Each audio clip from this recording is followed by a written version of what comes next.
Yeah, I like definitely. Yes, I like that you touched on encryption, and that was one of the terms that I wanted you to clarify for our audience. End-to-end encryption. Okay. Please clarify what that is for them and how they can achieve it.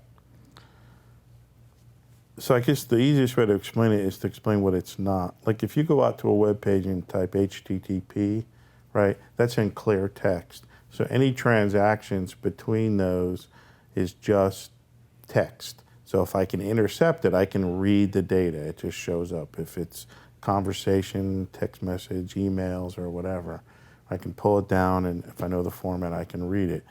But encryption takes the data and runs it through an encryption algorithm. You know, like in the old days as kids, you might have sent somebody a note, and instead of A, you say your encryption key is C. There's 3, so A turns into C, B turns into D, right?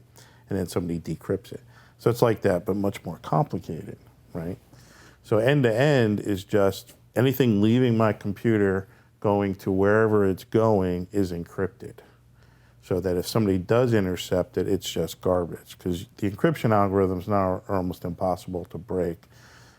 The encryption algorithm, it's kind of complicated and it's a math problem, but it's basically very, very difficult to break encryption. And so what they can do is, you probably heard of VPNs, right? Virtual private networks that you can buy for your phone. So what a VPN does is it takes the data leaving your computer, encrypts it, and sends it to a VPN server.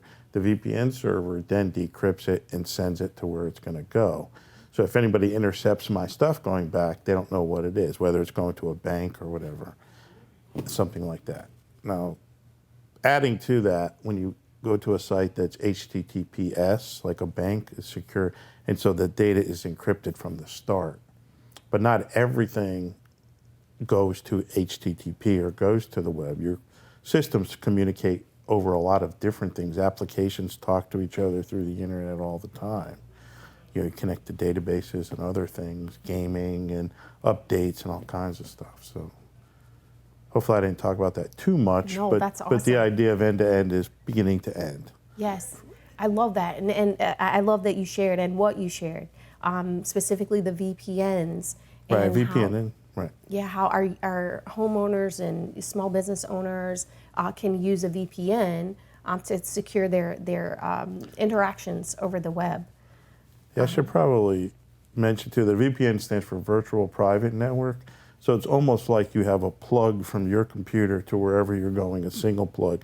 It's virtual, but you're plugging it into that system. And so nobody else can get to it because it's just one plug. Kind of, you can think of it that way. Obviously it's not, it's electronics, but there's an encasing, an encrypted encasing around your traffic that keeps it like it's a single plug going out to wherever you're trying to get to.